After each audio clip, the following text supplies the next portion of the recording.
Hi, everyone, and apologies for our background preparation completely live in the webinar today. But we are now aware that we are live, and we are going to get started with our panel today, which is going to be really wonderful event. My name is Jocelyn Getching-Kestenbaum, and I'm Associate Professor of Clinical Law at the Benjamin N. Cardozo School of Law and Director of the Cardozo Law Institute in Holocaust and Human Rights. I'm welcoming you today to our third of 4 panel discussions in our digital dialogue series entitled Supporting Mental and Public Health Prevention Work in Atrocity Settings. And before we begin, I want to take this time to acknowledge that the Benjamin N. Cardozo School of Law is situated on the Lenape Island of Manhattan, Manhattan, in Lenapehoking, the Lenape homeland. We pay respect to Lenape peoples, past, present, and future, and their continuing presence in the homeland and throughout the Lenape diaspora. And I just want to say, too, before we start, that Lenape Center, which is one of the clients of the Cardozo Law Benjamin B. Ferencz Human Rights and Atrocity Prevention Clinic, is hosting the first Lenape-centered and Lenape-driven exhibition in the Brooklyn Public Library, and it's also featured online. And I really encourage everyone to go right now. It's the first time that Lenape artists are featuring their own work in Lenapehoking, in the homeland. I also want to say that today's event will be recorded, and if you have any questions, please feel free to ask us questions in the Q&A feature. It's at the bottom of the screen, and we'll do our best toward the end of the discussion to answer those questions. The Cardozo Law Institute in Holocaust and Human Rights, also known as CLEAR, is a leading global center for the study, teaching, and promotion of human rights, and we strengthen laws, norms, and institutions to prevent mass atrocities, protect affected populations, and to rebuild societies in the wake of atrocity crimes. As a think tank, CLEAR furthers the theory and scholarship of human rights and atrocity prevention practice, and the action arm, the Benjamin B. Ferencz Human Rights and Atrocity Prevention Clinic, is what trains law students in human rights and atrocity prevention practice. So this third digital dialogue series session explores part of the book that was published in August of 2021. That's already last year. Entitled Public Health, Mental Health, and Mass Atrocity Prevention. Over the course of our 4 sessions, we're trying to explore each of the chapters of the book through the panels with all of the contributing authors. And in the chat, we'll put a link to where you can access the book in its entirety. And we want to also invite you to the 4th and final panel event on February 16th at noon Eastern Time. Finally, special thanks to our panelists for joining us today, our program coordinator, Sam Scaller, for organizing this event, and to the Cardozo Events Office for their support in making this webinar possible. So just a little about the book project. The multidisciplinary volume that we created this past year considers the role of public health and mental health policies and practices in the prevention of mass atrocity, including war crimes, crimes against humanity, genocide, and the crime of aggression. It brings together diverse fields of study by Global North and Global South authors in diverse contexts. It culminates in a narrative, and it demonstrates the state of the current fields on these intersecting themes within public health, mental health, and mass atrocity prevention spaces. And it's really thinking about and looking toward the future, thinking about where these fields could go at the intersections. The idea is that public health tools and frames can improve and inform atrocity prevention practice. Both of these fields are interested in preventing harms on a societal or population level, and both fields are also interested in structural and social risk factors for harm. Public health is about changing structures to reduce disease risks, while atrocity prevention looks at reducing these structural and social risk factors for preventing mass violence. Both frames care about positive deviance, resilience factors as well, what makes individuals, communities, and entire populations not fall to these types of harms, and how can we learn from resilient individuals, resilient communities, These various scholars and practitioners of this volume find that atrocity prevention has a lot to learn from public health and mental health tools and practice, and atrocity prevention fields can inform, improve public health and mental health practice for prevention and healing. Before we begin, my final task is to introduce our moderator for today's panel, Caitlin Mahoney. Caitlin is Associate Professor of Psychology at Metropolitan State University in St. Paul, Minnesota, where she teaches classes in group dynamics, emotion, positive psychology, and the psychology of peace, conflict, and violence. She also works as program evaluator for the Auschwitz Institute for Genocide Prevention and as the curriculum consultant for Happy with Works Self-Care Social Series. Please join me in welcoming Caitlin Mahoney. Remember to unmute. Thanks, Jocelyn. I am excited to engage our panelists in conversation today about how we might best support public and mental health in conflict-affected settings. So let me first introduce our discussants to you, and then we'll talk a little bit about what they have in common. So Majd El-Ghatrif is a physician scientist at Johns Hopkins, and he holds a master's in global policy with a focus on intercommunity, intergroup conflict in Syria.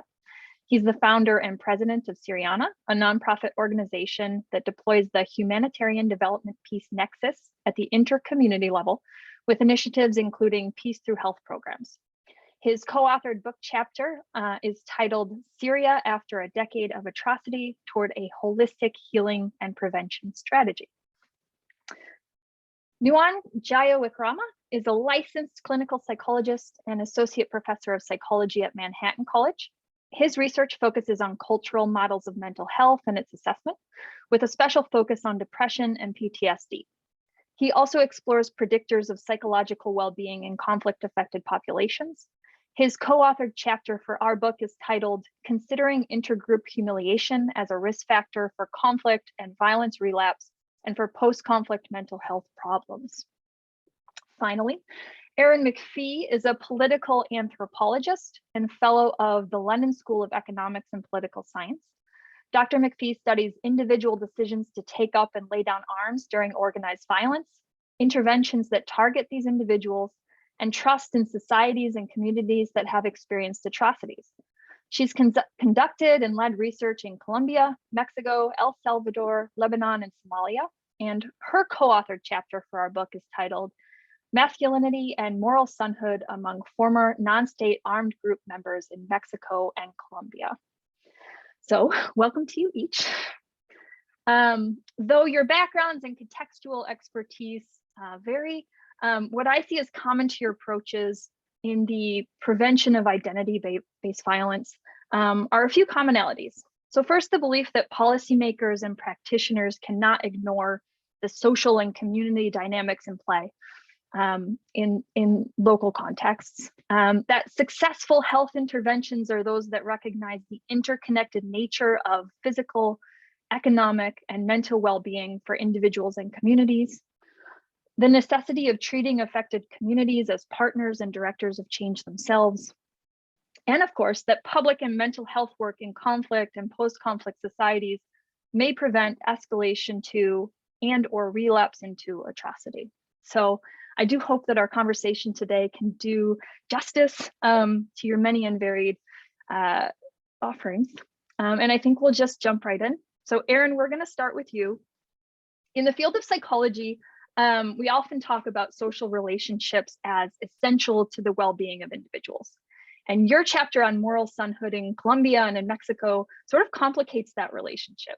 So your team identifies how the demands of social roles maintain social bonds within groups, and that they have a hand in the maintenance of conflicts between groups. So I'm hoping, just to get us started, can you help us to better understand moral sonhood and why you're looking at mother-son relationships in particular? Great, thank you so much, Caitlin, for organizing this and for the lovely introduction. I appreciate it. So yeah, the construct that we develop in our chapter, which I co-authored with Maria Cecilia de Dios, is that of moral sonhood, as you mentioned, which has two parts. So first, sonhood refers to anything that sons think and do about being sons. And it builds off of, or it's sort of a subset of the idea of manhood. And sonhood becomes moral to the extent as which that it connects to certain ideas about what people think and do in order to be a good son. So this can include expectations related to the identity category, and it also requires reconciling demands on the self with the possibilities of the context. So one example of that might be to serve as a provider in a household that's under difficult economic conditions in a context in which, in order to do so, illegal options or illicit options are the sort of best option available to you. So my co-author, Maria Cecilia, and I decided to focus on this mother-son relationship in particular. So we did collect data of all of the different family members and various gender and roles that they have, but really the mother-son relationship featured is particularly salient. And that is in part because of the particular and nuanced way in which motherhood is revered, and is in some ways comparable between both the Mexican and Colombian contexts. And here we're building on other scholarship that has sort of established this comparability between them.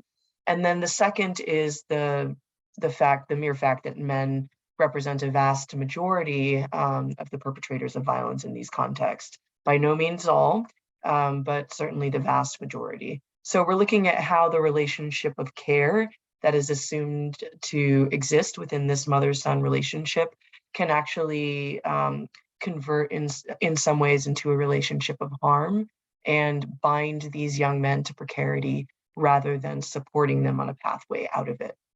And precarity could be anything in terms of educational opportunities, to financial and economic constraints, geographic limitations, political participation. Really, it manifests in many forms. Great. Thanks for that clarification. One more thing I hope that you can help us with is to understand that when you're thinking about the relationship between mental health and mass atrocity prevention, why is it that ideals like moral sonhood matter? Sure. So yeah, thank you for asking that. Both Maria Cecilia and I have worked in the practitioner space as well as in the academic one. And what we found is oftentimes in interventions in these contexts in which we've had experience, the professionals or the public officials who are working on these very complicated and frustrating challenges will often use language around towards the members of these non-state armed groups. Of individuals who lack values. There's sort of three categories in particular: individuals that lack values, who demonstrate particular risk factors, and who come from disintegrated families. Now, these are three phrases that we took word for word out of this particular context, although there are instantiations of this in various forms in many different contexts. So probably the main thrust of our argument is actually that these young people, and in the case of this chapter, these young men, do not lack values. In fact, they're operating within a framework that is quite consistent with their surrounding social world in terms of the exercise of values and what it means to be a good and moral son. And we also argue that the language of risk factors, and this is coming up in other disciplines as well, that this language and this idea of at-risk youth and problematic domestic structures, for example, single mother households, has an othering effect that can work against some of the actual dynamics that are known to promote resilience in these contexts. For example, positive self-esteem and a sense of belonging. So these discourses often direct attention to the young men and their families and elide the very important structural conditions that are actually often the root cause, or at least influence heavily their decision to take up and lay down arms and participate in these groups. So the common refrain also that we heard in both of our field sites in Colombia and Mexico, and there are versions of this everywhere or in many places. We cite work that was conducted in Sri Lanka as well as in the United States that's quite similar in this discourse of mothers that have to give everything to their sons in order to be good mothers. That really undermines the actual quality of care and familial relations that they're able to provide. and it compromises their own mental health and hinders their children's trajectories towards potentially more promising environments. And we also found the ways in which these effects are transmitted intergenerationally. So, for example, a young girl or adolescent girl responded to us in the study that, a good mother is one that teaches her daughter how to make sure that she's never left alone. So this would be sort of the reciprocal relationship and the expectations that are placed on the son, which is to never leave the mother alone. So in these ways, care can actually transform into conditions that can potentially cause harmful outcomes for these individuals. Oh, that's great. So interesting. I think I'm going to take a moment here to pivot a bit. So as you talk about sort of roles and relationships within groups, I think we also know that the dynamics between groups in conflict can maintain antagonisms and affect the general health of populations. And here I think we're going to pivot to Nuon. On an individual level, we know that the experience of humiliation often involves deeply negative feelings like shame and anger. For those who haven't yet read your chapter, can you tell us a little bit about the experience of intergroup humiliation and how it's related to the mental health of the populations that you've studied? Sure. So first of all, I want to thank you, Caitlin and Justin and Sam for putting this event together. And I also want to acknowledge the co-authors of my chapter, a great student of mine, Brittany Vargas Estrella, Justin Lacasse, a psychiatrist, and my identical twin brother, Amanda Jayakumar, who is also a psychology professor at Great Falls University. This is a project with the four of us worked on together.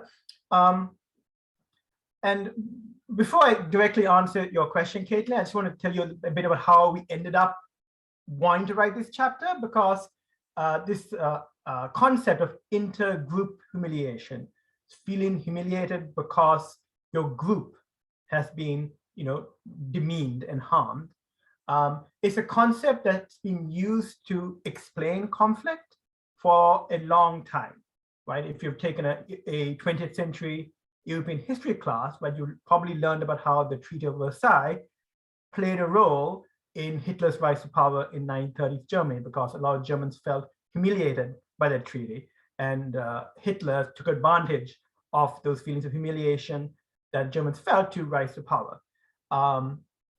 Journalists have referred to humiliation as a key factor in the various conflicts in the Middle East.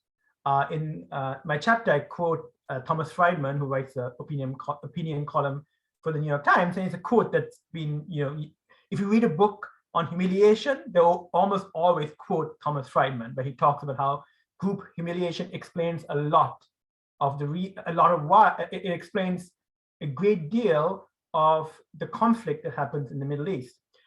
However, in the field of psychology, there hasn't been as much attention paid to humiliation. There's a great Clark Macaulay wrote a paper in American Psychology. It's one of the main journals in our field in 2017, where he kind of bemoaned this. It's like, this is a concept that people in other disciplines pay attention to. We don't seem to pay much attention to that. So in a sense, this chapter is almost a call to arms to psychologists, people who are interested in studying those psychological constructs that play a role in sort of public health, in atrocity prevention. So to answer your question, Caitlin, so intergroup humiliation is that experience of humiliation, which is really a combination of anger and shame, right? You're angry because you've been hurt, you've been targeted, but you feel shame because you're powerless to do something to stop that harm from happening, right? So that's essentially what humiliation is. It's when you experience humiliation, not necessarily when you're targeted, right? But because your group is being targeted, right? So you can experience intergroup humiliation when you're targeted personally, if you think you're being targeted because of a particular group membership, right? So for example, I grew up in Sri Lanka, a small island off the coast of southern India, and from 1983 to 2009, there was a long civil war that took place between the majority Sinhalese dominated Sri Lanka. Let me rephrase that. Sri Lankan government, which was dominated by the majority Sinhalese people, and then a group of militants that sort of fought for the rights of the minority Tamil community. If you were someone who was Tamil and you were, let's say, targeted maybe by a group of Sinhalese people or by the Sri Lankan army, you might feel intergroup humiliation if you believed you were individually targeted because you were Tamil, right?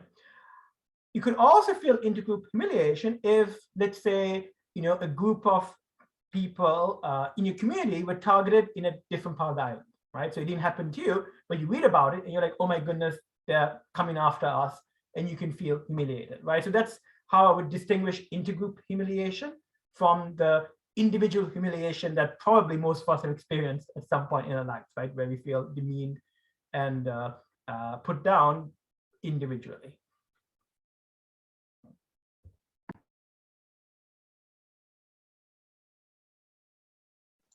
Can you help to locate kind of the sort of mental health effects of sort of consistent intergroup humiliation as an experience? I think in sort of the public health literature that's focused on sort of mental health in war-affected populations, over the last 30 years, we have seen this kind of realization that a lot of the mental health problems that you see in war-affected populations isn't just due to sort of specific traumatic events of experience, right? They do play an important role, but I would say, in the 1990s, when sort of global public health started focusing on mental health concerns, right? And all this happened in the wake of the wars in Yugoslavia, right? That was when a lot of psychiatrists and psychologists started getting involved in global public health issues. There was a focus on trauma and this belief that, if you've experienced trauma, right, you're going to have sort of various mental health issues, depression, post-traumatic stress disorder, anxiety. More trauma results in worse problems, right? And if you haven't experienced that kind of trauma, you're unlikely to have mental health concerns. Over the last 30 years, I think, with enough research has complicated that picture. And we now see that it's not just trauma, but it's also these chronic daily stressors that play as big a role in determining the mental health of these populations. In some populations, it plays more of a role.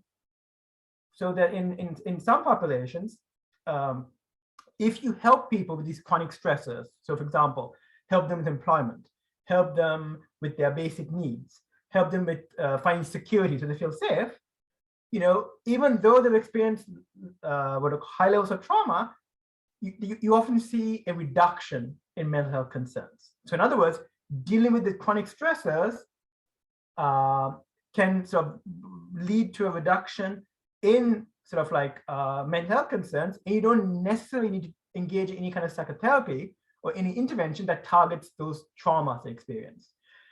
In the chapter, we argued that we should consider intergroup humiliation as one of those chronic stressors, because there's a lot of literature indicating that interpersonal humiliation, right? There is a lot of research on intergroup humiliation, and I think we'll come to that in a little bit why that's the case. But there's a lot of research indicating that humiliation does correlate with various mental health issues like depression, anxiety, low self-esteem. So in our chapter, we argue that given that, in post-war populations, you do see high levels of humiliation because almost always it's a winner and a loser, right? So the side that's lost the war, you're going to see high levels of humiliation. There's research from other fields that seem to indicate that high levels of intergroup humiliation could lead to future conflict. There's literature in psychology indicating that humiliation seems to predict mental health issues. So maybe we need to do some research, right, in these populations to see if, intergroup humiliation can be targeted in a public health intervention post-conflict. Unmute. Can you connect one more block for us before we transition on to Majd? Can you connect for us that daily stressor connection to the potential for violence? Sure. So again, there is a dearth of research on this.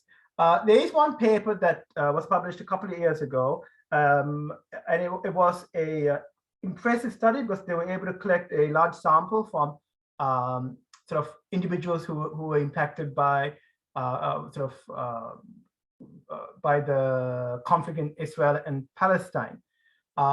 And their findings propose an intriguing hypothesis that I think future researchers should focus on. So they found that individuals who experienced war trauma, they were more likely to have symptoms of PTSD, right, post-traumatic stress disorder. And then individuals who had PTSD were more likely to experience intergroup humiliation, specifically, right? And individuals who had high levels of intergroup humiliation were then more likely to support sort of some kind of action, right, against the other side, right? So there seems to be this interesting relationship where more PTSD leads to more humiliation leads to more support for future war. So it's possible that maybe a public health intervention that targets PTSD, targets its mental illnesses, could have this knock-on effect where you're not just reducing people's mental illness, but you're also reducing their feelings of humiliation, and then maybe sort of like diffusing any support for future conflict, right? Now, it's one study, and it was published in a pretty prestigious social psychology journal. One study does not a public policy make, though. So, my hope is that there is more research done on this topic, and I think we'll talk more about that a little bit later. Yeah, we'll come back to that. Thank you. Maj, we're going to turn over to you. These sorts of intra and intergroup processes that we've talked about so far seem to resonate with some of your noticings about the situation in Syria. So as a Syrian and as a scholar, can you speak a bit to the relevance of social relationships in Syria and your sense of how they affect the risk of recurrent violence? Sure. Thanks again, Caitlin, Jocelyn, and Sam for organizing this beautiful panel discussion. I'm enjoying it so far. It's my part. And thanks for Aaron and Noan for setting the stage for this intriguing kind of self-similar processes within group to between groups dynamics that lead to conflict. I would like to also acknowledge my co-author, Iyad Al-Khouri, who is a psychiatrist who contributed tremendously to the book chapter that we co-authored. Yes, indeed, kind of what we see now in Syria after 10 years of war encompasses a lot of these intra and intergroup dynamics that Aaron Noan mentioned. In our book chapter, we discussed the history of conflict in Syria and the development of divisive narratives that sometimes institutionalize humiliation, intergroup humiliation, that feeds into future bouts of conflict. And this is, unfortunately, we see in Syria now. Now, after 10 years of this much more brutal conflict than ever was in modern history in Syria, the Syrian society is divided along many schisms. Unfortunately, these social disintegration processes are often overshadowed by the big picture political struggle and the humanitarian burden of the conflict. And subsequently, they are overlooked by practitioners, policymakers, and scholars. Nonetheless, they are the foundation of the conflict, and that would be what would feed in any future reincarnations of this brutal catastrophe. Now we see sectarian, ethnic narratives of the conflict as major drivers. When with a lot of kind of scrutiny, one can see many socioeconomic undertones for these conflicts, such as like urban, rural, sedentary, nomadic, or elite political struggle over resources that go under disguise under these ethnic sectarian narratives. And the issue with those narratives is they are primordial, and they give this everlasting and historical immortal notion of the conflict. And you see that in policymakers. Yes, kind of when they speak about sectarian, yeah, Sunni and Shia, they've been fighting for thousands of years. They will continue fighting for thousands of years. It kind of signs off mentally that this is an unmanageable conflict, when a lot of times there are a lot of actually material, tangible causes that can be addressed and diffuse a lot of these conflicts. The problem now is policymakers and even activists, they go on to these pre-constructed narratives, leaving these social schisms unattended as a secondary issue. And what's happening now, we see in Syria kind of since COVID started, in 2020, the military conflict has been reduced, but the economic hardship has exponentially increased. And with limited resources, people competing over basic securities, there's an ever narrowing definition of us versus them. And that's leading to institutionalizing all these legacy conflicts that happened into much more durable, divisive narratives that through which the conflict would last if not attended to. So many little threads that I want to pick at here. So I think we'll just start first with this idea that social schisms have been sort of a secondary focus in the practical response to the conflict. And I think I want to actually turn to Nuwan for this one. Why do you think there's so little research in the field of psychology, and that sort of extends to the idea of applications, that these concepts play a key role in civil conflict, like intergroup humiliation, or as Maj pointed out, these sort of radicalized narratives that maintain tensions? So I think one, we are a young science compared to many other social sciences. We are 100+ years old. So I think we've done okay for for a century. But it is true that other disciplines have a lot more to say about why you see sort of conflicts reoccurring in countries outside of the West. I think part of that is the fact that up until 20 years ago, psychology as a discipline was very Western centric. There was this implicit belief that if we identified a particular finding in a group of undergraduates in a university, that of course that will generalize to everyone all around the world. Now I'm sure our audience hearing that, they think, well, that sounds ridiculous. Why would they think that? But if you go back 20 years, right, there was the assumption, and you had to provide evidence that that wasn't the case in order for people to kind of say, okay, fine, maybe it's culturally specific or context specific. The default was that if it's true here in this particular sample in our university here in the West, it's true for everybody. I do think that's changed in the last 20 years. I think there's a greater focus on culture and context, and I think that's why I'm quite confident that in the next 5-10 years there's going to be a lot more research on sort of like what predicts sort of conflicts restarting in countries outside the West. I think another reason why psychology hasn't paid as much attention to some of these issues is that what we are interested in as a discipline has been determined in part by the concerns of the countries that those individuals live in, right? And the concerns of those people, right, in that country, right? So intergroup issues, right, wasn't seen as important as, let's say, racism or prejudice, right? And there's a fantastic body of psychological research on those issues, right? So we've done great work as a discipline on those issues, less so on sort of like intergroup conflict. I do think that in part because we have psychology has become more international. I think we have researchers in different parts of the world now doing this kind of work. We're going to see a change.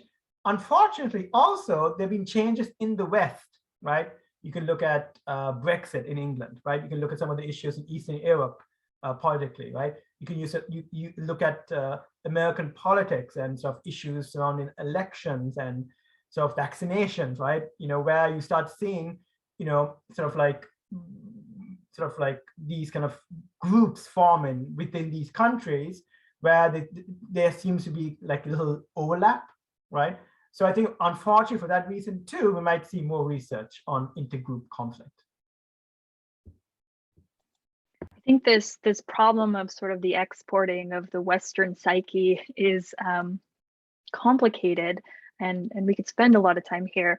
I think it would be really interesting if you could speak even briefly to how that complicates our ability to transfer what we know about things like mental health constructs, measurements, and interventions to global regions outside of sort of the Western context in which they've been developed. I know, I think Mudge has written a little bit about this in his chapter on PTSD, the concept, and how it's actually quite limiting, right? Because people's responses to trauma can go beyond those symptoms in the PTSD diagnosis.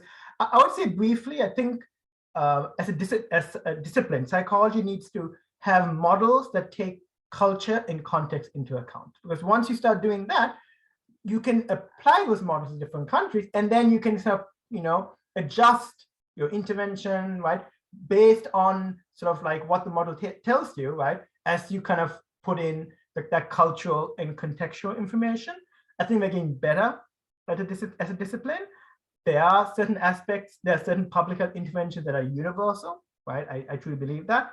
I think, you know, if you're a practitioner, you need to go in with what you have, but you know, models that seem to have worked in other countries, theories that seem to have worked in other countries, but be flexible, be open to listening to people on the ground and trying things out, right? And then hopefully writing up what you've done and then disseminating that so other practitioners don't have to reinvent the wheel, right? Because I think in the end, it'll be nice to have some evidence-based practices, right? Maybe not an evidence-based one-size-fits-all intervention, but maybe an evidence-based process that practitioners can use to kind of figure out the best public health intervention.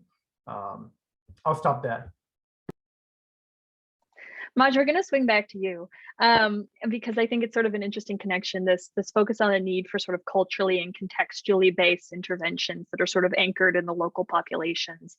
And there's sort of an interesting secondary question about who should be doing the work of the intervention. I'd love to hear a bit about your experience in terms of how you see health initiatives as a physician as a force for peace building.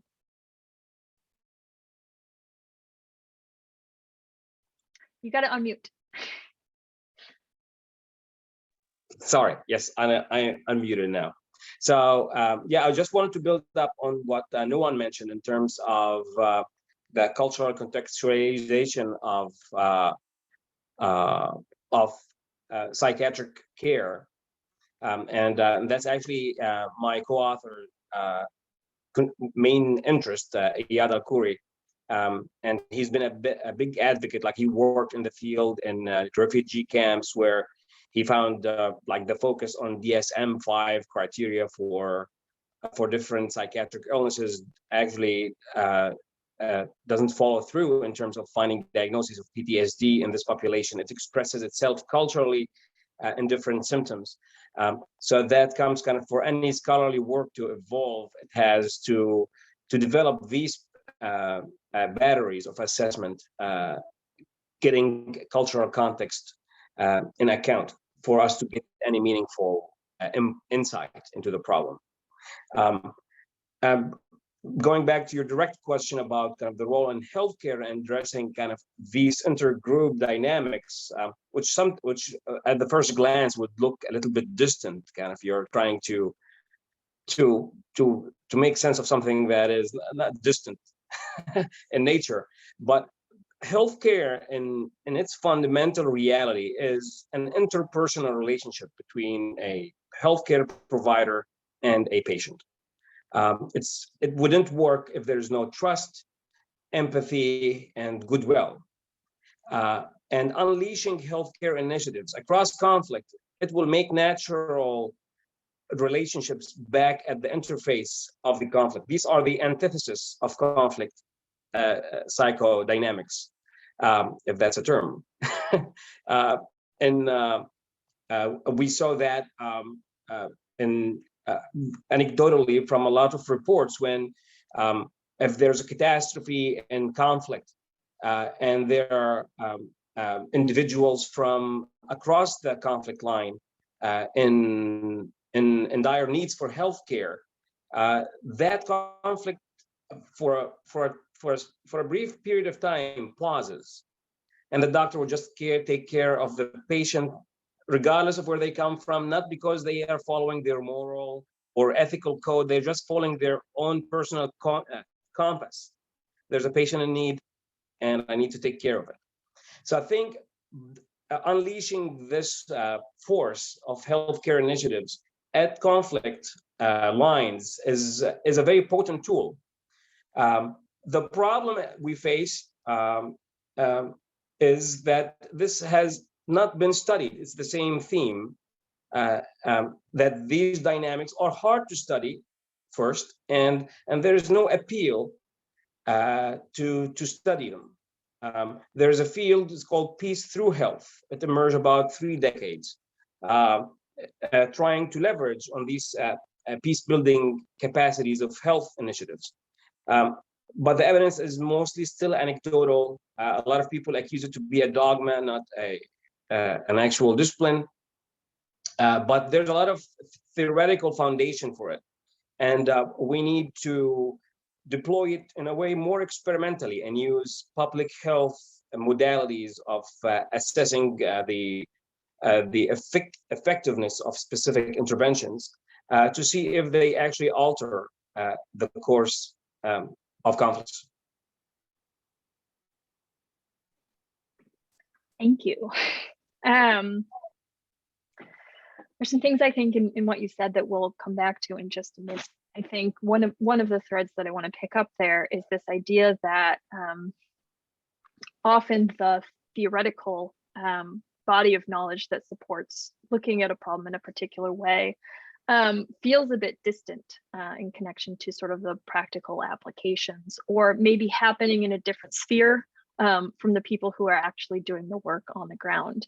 And so I think in the next round of questions, I think I'd love to pull your various expertise for practical applications in regards to some of the ideas you've developed, and some of the opportunities and challenges when we think about working in partnership with affected populations. So here, I'm going to try to pull Erin back in if she's still hanging around with us. There she is. Erin, I think there's a lot of resonance with your idea about moral sonhood, and sort of the ways in which social norms perpetuate cycles of violence. Can you help us to understand sort of what you foresee as the policy implications of your findings, and how they might be applied practically to prevention work? Yes, absolutely. And I'm always worried I'll do something embarrassing while other people are speaking, so I turn my video off just to save myself the concern. Yeah, I think actually I'm going to start this response just with a quick nod to the discipline of anthropology, because I've just been absolutely delighted listening to Nawan and Majd talk about the importance of a focus on the interpersonal, on the relational, on the culture, on the context of what's happening in these societies and in these communities and in these relationships with mental health and physical health care providers. And I think that, spending time in both the ethnographic and in the practitioner realm, I'm certainly quite aware that, not every UN-sponsored project, or any for that matter, can spend 15 months living in a single community, talking about how they live their everyday lives together to learn about the the intricacies and the intimacies of everyday life during or after war.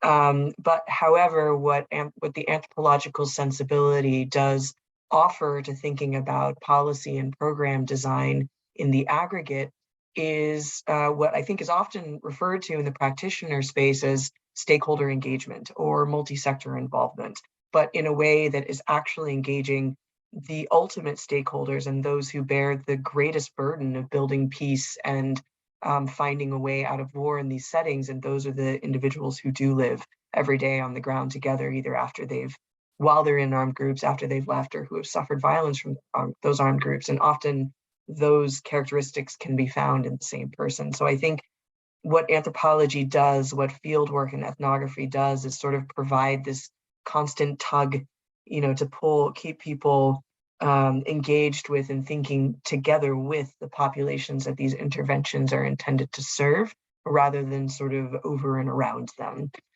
So that's what I'm hoping as a sensibility, that it can contribute to conversations about policy and program design. So the very practical nuts and bolts way of implementing things on the ground with specific measurable goals and ideas in place.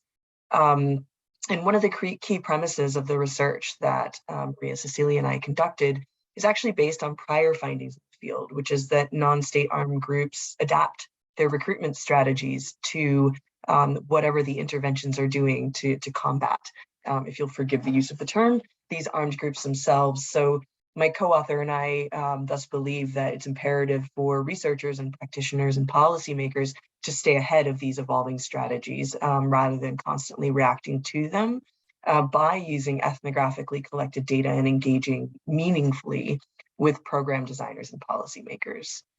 We believe that it's important for them to begin with the assumption that there are actually rational logics that are driving behavior, and to continue examining participation in these groups in context until they understand what these logics are.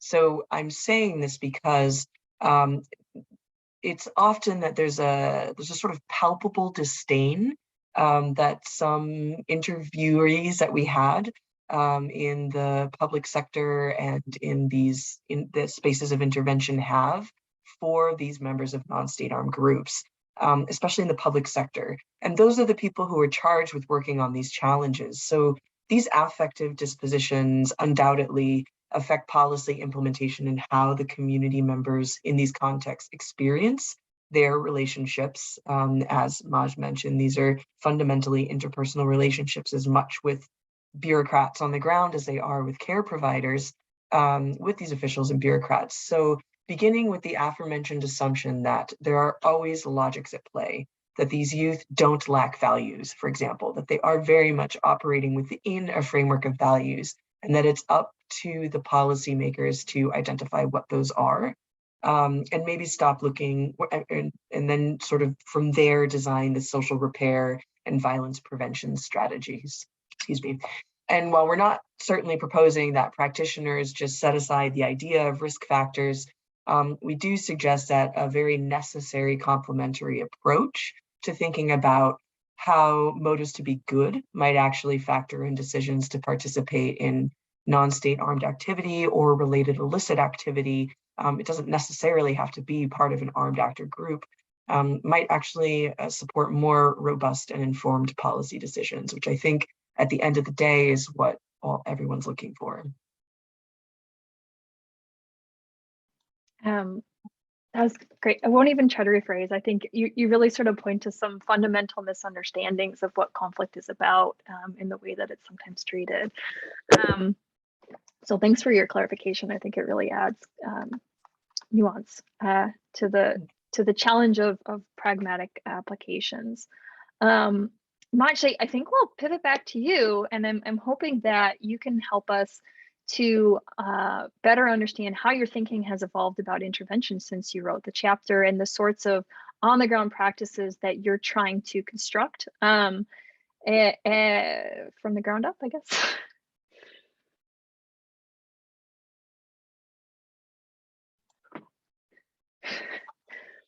Maj, muted again. Challenge of the era. Yes, unmuted again. So yes, again, I was thanking you again for the opportunity to start to write the book chapter in the first place. It helped crystallizing a lot of the concepts that we've been contemplating, Iyad and I, over a long period, and it driven us towards kind of more kind of this academician practitioner mode where you have to operationalize a lot of these concepts. Talking about it doesn't make any good to the conflict. One aspect I want to touch on first as a barrier against having such a robust research and practice around this realm is, first, there's an inertia, not just kind of negligence, towards focusing on it from political players. Usually it's easier to see groups like community in groups. It's kind of the divide and conquer mentality. So that's usually not in a negative way where you're trying to separate people, but it's easier to deal with groups when you divide them and you have a head of that group, and that's the proxy. And that applies to donors, to everyone who's approaching an outside community. They cannot look at the complexity, they want to reduce it, and reducing the complexity results in fragmenting that group that's being dealt with. So that's at the policymaker. At the level of activists, usually in any conflict, usually these elements are seen as a distraction from the actual moral conflict. Kind of, there is a perpetrator that should be punished, and anything that comes into understanding what's going under the hood becomes, in a way, understood as or perceived as an attempt to justify the act of perpetrators instead of actually preventing further perpetration in the future. So I think these two elements which hinders such projects, and we had to deal with them ourselves in applying these projects on the ground. So for this, we had a follow-up paper that's now being under review in a journal that looked at the peace-building potential of health initiatives in Syria, factoring in power dynamics, and where these health initiatives have much more yield in terms of peace-building. And what we found in this paper is the higher, like we separated the conflict using a WHO framework for political, citizen-state kind of level, interbelligerent, and intercommunity. That the higher you go in this structure, the least effective these soft powers, forces that we are using in health initiatives. They will be co-opted in the major conflicts. But once you go to the intercommunity, you start seeing these interpersonal dimensions that Erin pointed out again. We have experimental pilot projects in which we are dealing with COVID. If you antagonize an official as a person, you create an enemy. Once you understand, they function as Erin beautifully mentioned, in a value system. You understand what value incentivize them to cooperate. You can get much more anti-conflict behavior rather than pro-conflict. So we were able to have a successful anti-COVID campaign with 90 nursing teams across the whole government, with the collaboration of everyone, when we didn't pay anyone any bribe. It was all by having incentive structures that based on these value systems. What will make this person feel valuable and acknowledged in the community instead of being an official that is hated? And now we are trying to systemize these interventions into an experimental model. We're trying to replicate this model at a conflict area where we work across conflicts, dispatch these home services to see if we can create preconditioning that favors peace building rather than conflict dynamics in low conflict areas. And we're trying to have different arms of interventions, that these are medical terms, and try experimentally to see if there are any peace building outcomes that could result from specific interventions. I'm just personally curious, what sorts of actors do you have on your team? Like what different types of disciplines are relevant to implementing and testing and evaluating? Sure, no, I think that is that's the beauty about this work. And I'm a physician who specializes in cardiovascular aging. It just this link comes to me from studying conflict resolution. So a lot of our team is in the social sciences. We have a couple on the ground. So in terms of the team building, so we have social sciences, economics, political sciences. Actually, we have a collaboration with Erin to work on methodology for assessment, which we look forward to. On the ground, we have nurses, social workers, in cultural context. Kind of, this is kind of, you have to look in Syria, social worker does not mean what we mean here. So there's a lot of capacity building. Again, not just capacity building, kind of figuring out what capacity you want to build, because we can easily build capacities according to Western standards based on best practices here that would be useless there. So it's a work in progress, but we're implementing kind of a high turnover, like a quick turnover experimental model, like similar to Elon Musk's kind of rocket development. We fly a rocket, it doesn't fly, we develop it. I hope you can maintain that level of funding as well. What I find helpful in your chapter and in what you've just said is this need to pay attention to the fact that some of the language that we use, some of even the sort of positions that we use do not mean the same thing across contexts, right? So you mentioned here social workers. I think in my memory of your chapter, you talk a bit about how to the Syrian population, trauma is experienced as a group level effect, right? That something harmed the group and it's not necessarily an individual experience in the same way we think about it in the United States as well, we're very individual in the United States, aren't we? So our fear and our experiences are meant to be our own. And I think I want to sort of pivot that back to Nuan, because I think there's sort of a question here in the chat box. It looks like we're getting a bunch of questions now. That looks at, you spoke before about how PTSD, and this is a thing we know that doesn't necessarily translate across contexts, is a predisposition for whether or not humiliation predicts violent outcomes. Are there other particular vulnerabilities that predispose groups to engage in violence when experiencing humiliation? And/or can you think about ways that you might intervene in that cycle to, like, what does an intergroup humiliation intervention look like? Or is that not the point in which we intervene? So I feel like that three questions that I want to address there. The first one has to do with what trauma is, like what do we mean when we use the term trauma?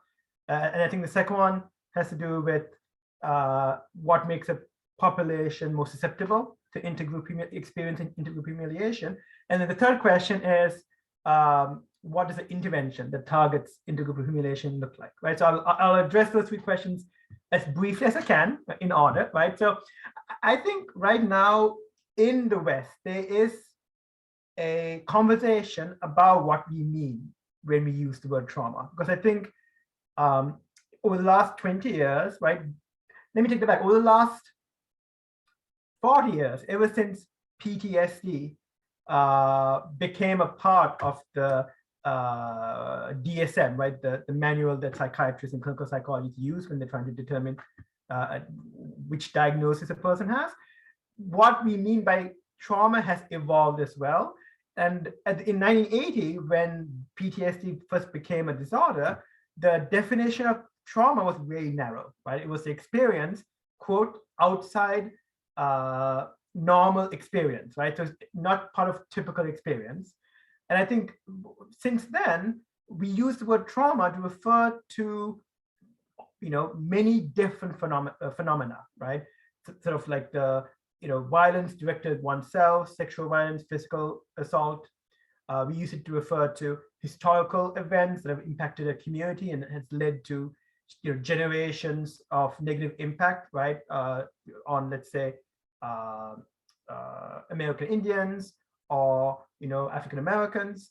The word trauma has been used to refer to people's experience during the pandemic, and I think it's become unclear exactly what the word trauma means, because it essentially refers to any stressful event, right, that results in a negative emotional experience. And I think it kind of flattens human experience when we kind of put every single negative experience into the same trauma definition. So trauma is not just PTSD, right? I think the type of suffering that people experience during war and after war is not just those 20 symptoms that make up the PTSD diagnosis. There's loss of community, right? Loss of identity, loss of security, right? Which may or may not lead to symptoms of PTSD. So, I think what will happen over the next 10, 15 years is that I think psychology, psychiatry, we're going to get better at differentiating between different types of stressors. What's a trauma? What's a chronic stressor, right? What's the uncomfortable experience? Because I think right now we don't have the language for that. Everything's a trauma, right? And I think especially in interdisciplinary, what we call interactions, where people from different disciplines interact with each other, everyone uses the word trauma in different ways, and it can become very confusing, right? So I think that's a issue that the issue of defining what a trauma is and what a trauma reaction is. That's something that has to be addressed both in the context of sort of post-conflict mental health, but I think also in psychiatry and clinical psychology generally. So I'll move on to your second point. In terms of populations that are more susceptible to intergroup humiliation, and I think this was a question posed by Amy Mead, who actually was one of the editors of our chapter and did a really great job tightening it and making it more focused. So I want to thank you, Amy. So I think one variable that has been shown to kind of increase the likelihood of intergroup humiliation is having this culture of honor, right? So this culture of honor, this refers to sort of like this belief that in order to ensure that no one targets you, right, you have to kind of hit back when there's even the slightest sense that someone is about to target you, right? So if someone kicks you, you kind of go at them and kick and punch them and go overboard, because then that signals to any future person who's thinking of harming you, you don't do it, right? So that you see this culture of honor in the American South. You also see it in many Middle Eastern countries. And there is at least one paper, again, there's a lot of research looking at intergroup humiliation. There is one paper that indicates that in certain Syrian and Lebanese populations, individuals who kind of subscribe to this culture of honor, they're more likely to endorse a sort of future attack on their adversaries, right? So I think cultures that kind of subscribe to this culture of honor, that are kind of maybe high in collectivism, so people's sense of self is tied up in their group identity more, those are populations where you're more likely to see sort of experiences of intergroup humiliation at a population level. Your third question, and I want to actually, in terms of thinking about an intervention for intergroup humiliation, to kind of refer back to what Majd said about these narratives, right? I think until recently, I think psychologists have kind of underestimated the power of narratives, the power, and to refer to what Erin said, right? The power of these kind of culturally specific values. I think if you look to take an example closer to home, the fact that so many people in the United States have not gotten the vaccine for the coronavirus, 6-7 months ago, people would not have, many experts would not have predicted that, right? And I think those are people underestimate the power that these kind of narratives in specific communities have, right, in shaping sort of like the perspective of the world. So it's quite daunting to think of a single intervention, right, that could address these narratives, right? I think there was a question that mentioned these stereotypes, right, towards women, towards certain groups, right? How do we come up with an intervention that can target these entrenched narratives about other people, about particular groups of people, right? In the chapter, we talk about a intervention that was done in Rwanda after the genocide there in the middle of the 1990s. Betsy Pollack, who is a social psychologist at Princeton, she actually worked on creating a soap opera that was televised in Rwanda that kind of gave an example of sort of civil relations between the Hutus and the Tutsis, the two groups that kind of have this antagonistic relationship in Rwanda, right? So that's an example of an intervention that is delivered via mass media, right? Soap operas were very popular back then in the 1990s. Maybe they still are, but they were popular back then. So that's an example of an intervention that has a wide impact, right? And she did do some follow-up work. It seemed to make a difference. People who watched that show had more positive beliefs about the other group. But again, these interventions are few and far between. I think in psychology, we tend to identify particular variables that we think, ooh, we need to target intergroup humiliation. Let's figure out some kind of intervention that will target this one thing and see if it has this cascade effect. It could, right? But I think one point that's been made time and time again during this conversation today is that it's complicated, right? You're dealing with these deep-seated narratives, right, that are culturally determined. And I do think any intervention, and I think Majid kind of in his example of the work he's doing, you have to kind of like try things, adjust, try it again, adjust, in order to sort of like come up with an intervention that's effective. I think Maj has his hand up, so I'll stop. Yeah, thank you. I'm impressed by your ability to hold all my questions at once. Maj, what would you like to share? No, I think it's a very important topic. That's why I felt very motivated to jump in again. This issue of kind of narrative construction is pretty challenging because kind of in narratives, kind of life happens in a network of dots. Events happen in a complex, nonlinear fashion. Human intelligence understand things in lines. So we have this led to this, led to this, led to this, and someone would come, no, actually this led to this, led to this, led to this, led to this, and that's why you have kind of conflict narratives. What we found is kind of we can go about trying to tell people to develop a constructive narrative. And we have, since like humans have very strong intuitions for what is fiction and what is real. So a lot of times when we gave like with these dialogues, intercommunity dialogues, we always loved each other, etc., etc. It doesn't hold much. So what we found that might be more tangible, although long term, is to precondition with actions, with facts on the ground that justifies such constructive narratives. So when you build intercommunity actions that are based on trust, then you can build on that and have the kind of the narrative construction comes kind of the icing. It's the final stage, but you have first to induce cross-community interactions that promote trust building across communities.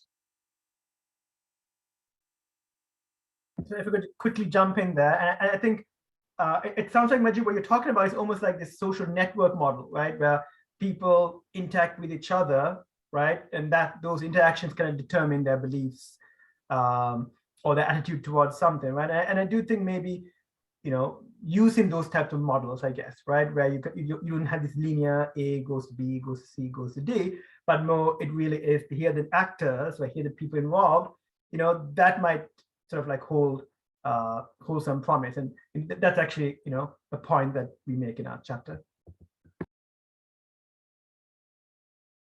Aaron, do you want to jump in here? Yeah, I would just love to get in on the interpersonal interactions and intergroup interactions. And I was thinking about this a lot, Nuwan, in reading your chapter on the intergroup humiliation and, sort of tracing back to Alport's famous contact hypothesis that if you sort of put people together, they'll, begin to interact and you can sort of humanize the other in that way because it's the othering and the dehumanization and everything that's sort of attached to that. That's sort of the first step into conflict to begin with, or a very easy way to continue just these sort of cycles of violence.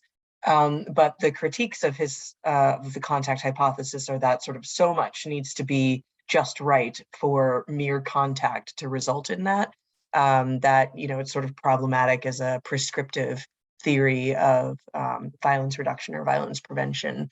But I think, sort of a little bit of what you were talking about in terms of ameliorating or mitigating the effects of the potential for intergroup humiliation does nod towards that idea of meeting between these different groups, physical, actual interactions. And certainly I've seen some or quite a lot of that evidenced in context. I think that in terms of thinking about the practical applications of how some of these conversations might be realized, it's difficult to say that, oh, you should put these groups together, you should put victims and perpetrators. I mean, that's just a completely fraught proposition that nevertheless results in some very significant moments of forgiveness and reconciliation and peace building. But what I have seen work somewhat consistently as a strategy is finding good people on the ground. I mean, good in terms of knowledge of context, not morally good like the moral sons that I write about in the chapter, but very knowledgeable, qualified people on the ground who are familiar with the power dynamics in whatever community is that you're working in, who can then make decisions about, together with the participants in these interventions and the subjects of these policies, about who are the best people to bring in to an intergroup interaction, right? So who are the members of the community that we can call on to actually sit face-to-face in an event with former members of a violent extremist group and actually begin to build relationships? And how do we make decisions about the qualities of people that we want to identify in order to bring into these encounters, and then to trust them to make those decisions as international interventionists or as an international NGO, to find the right people on the ground and then trust them to make the right decisions. And obviously in conversation, realistically speaking, there are always donors that need to be reported to and papers that need to be written and department heads that need to be satisfied. But so those things need to be managed, but there is knowledge about how to put these different groups in conversation with one another that is, I think, often marginalized and ignored in the policy practitioner space.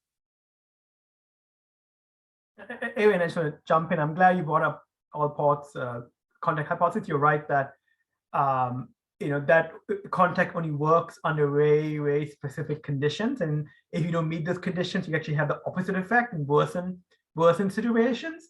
And I think, in terms of thinking about what those ideal circumstances are, you do need to have support of the, important political players, right, in that location. Because the issue with intergroup emotions, right, and this is the reason why, as humans, we've evolved to experience intergroup humiliation, or intergroup emotions in general, is that it's a way for us to kind of feel solidarity with the people around us.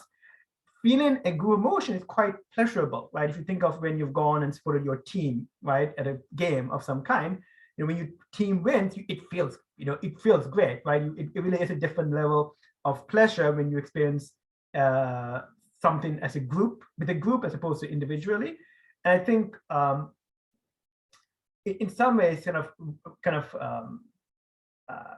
encouraging sort of like intergroup emotions that are harmful, like intergroup anger, intergroup, even intergroup feeling, even encouraging intergroup humiliation, right, is easy to do, and sometimes it's politically, expedient for people, right? I mean, and if there was a study done by David Matsumoto, who is a social psychologist who focuses on sort of how culture interacts with emotion, and he actually looked at speeches given by individuals like Hitler and Mao Zedong in China, Mahatma Gandhi in India, people who either use their bully pulpit to kind of like antagonize their followers, or use their pulpit to kind of like preach, sort of like peace and reconciliation. And leaders like Mao and Hitler, they would target sort of like these intergroup emotions, talk about how as a group this was done to you and we should feel angry and something has to be done, and do you want to be, do you want to continue to be trodden on by insert group, whichever group that's really trodden, right?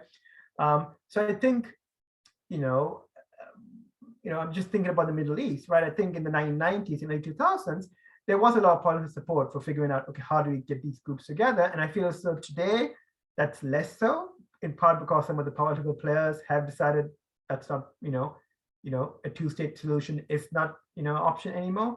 So again, it just highlights the challenges, I guess, of trying to kind of create the kind of contact that you mentioned, Erin, that leads to reconciliation.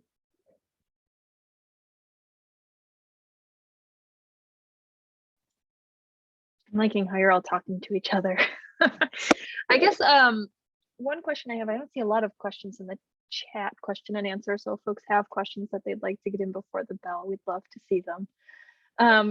As each of you speak, I guess I have wonderings about sustainability of public and mental health support, as these things sound like they're tied to political interest, or I think as Maj and Iyad call them, sort of like parachute interventionists who sort of drop in and then their investment wanes or changes.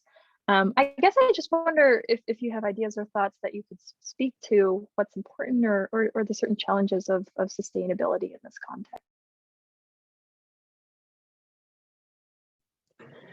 Yeah, probably I can drop some words there, kind of actually kind of this has been a critical word, kind of our branch in Sweden called Sustainable Sweden.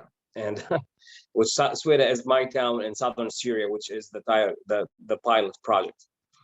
And kind of there is an understanding usually in sustainability, economic sustainability, finding resources, in general, kind of that sustainable development. And kind of what we adopted is a shift towards more what you're describing is kind of sustainability of processes and structures. And I think that has come to the community. Kind of, I'm doing it because I'm Syrian. I want to be I'm concerned about the well-being of my people. So I don't care about funding. I will find funding. If there's no funding, I will volunteer, find volunteers. So a lot of that that's what kind of the stakeholder engagement. You need to have people who this is their lives. It's a personal matter to them. And they will sustain it. If you have, unfortunately, even now, a lot of civil society, even their locals, they are more contract-based. Kind of, they became contractors rather than social entrepreneurs. There's a funding. It tells you need to have a local partner. You get a share. You do your part, and that's it. So I think that mindset is not sustainable. It's that more integrative element that has community participation in the research itself, in the projects, and leverage a lot of the volunteer activities when resources go down. Thanks, Maj. Erin, did you have your hand as well? Yes, I mean, certainly Maj is much closer to this, even in name in the organization. So, but I unfortunately can name problems better than I can provide solutions. But I think one key, so many of the issues in the practitioner domain are things that will never go away. Like the politics of working across different agencies, managing the egos of the leadership of the different intervention. I mean, those clientelism, I mean, these are not small problems that can be fixed in immediate interventions. And so I sort of try to focus on, what are some of the things that, although nothing can be entirely depoliticized, some things are a bit less sticky than others, I think.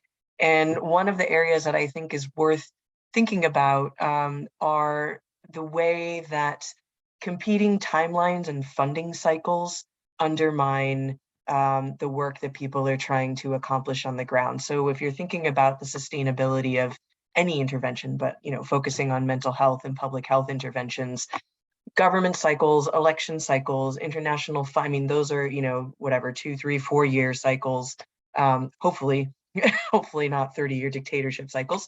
And then you have the 3, 6, 9, 12 month timeline of a lot of NGOs and interventions, and then those come in and go. So you have, and then the donor reporting. So there's all this bureaucracy that, and sort of clash in organizational design that I think offer real opportunities for thinking about not just how do we get the right partners together, but how do we design the work of the partnership so that they can work well together.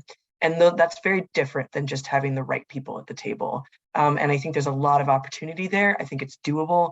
And I think that there are great minds already working on these kinds of questions in, for example, the management sciences that could be productively engaged in these conversations as well. Thanks, Erin. Any final thoughts from our panelists before we transition on? Actually, I wanted just to kind of build on what just Erin said in terms of kind of this political sensitivity and organizational egos that usually kind of like you have conflict within the actual work group that you have to manage. In our paper that we're working on, we define not just the level of conflict that determines the peace building capacity of health initiatives. It's a design. The design of health initiatives, if it is a capital intensive, strategic, addresses strategic interests, uses a lot of infrastructure. These are easily co-opted in political structures and are more sensitive to political changes. On the other hand, operations that are low profile, more labor than capital intensive, that address less strategic interests from political standpoint, like strategic from a political standpoint is imminent. If you deal with chronic issues, no one cares. So if you're designing a peace building initiative, if you factor these factors in, this is more likely to fly and navigate the political changes. But then the only thing that comes is that the donor aspect of it and the cycles of funding, which is kind of inevitable if you're in that realm. For us, kind of we have been working on diaspora mobilization to secure funding. So again, kind of that community buy-in into the project is very important to distance it from all these limitations. So I always hate to end a panel on a discussion of obstacles.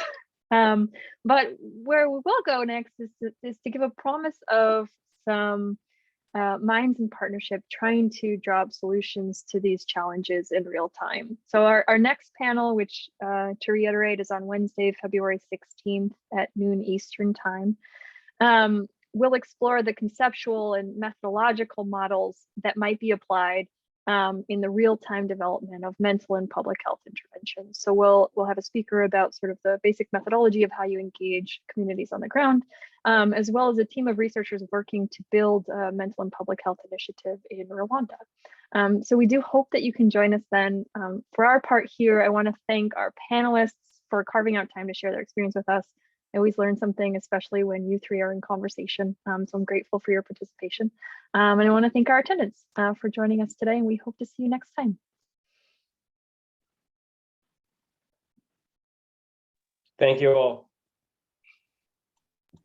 Thanks so much.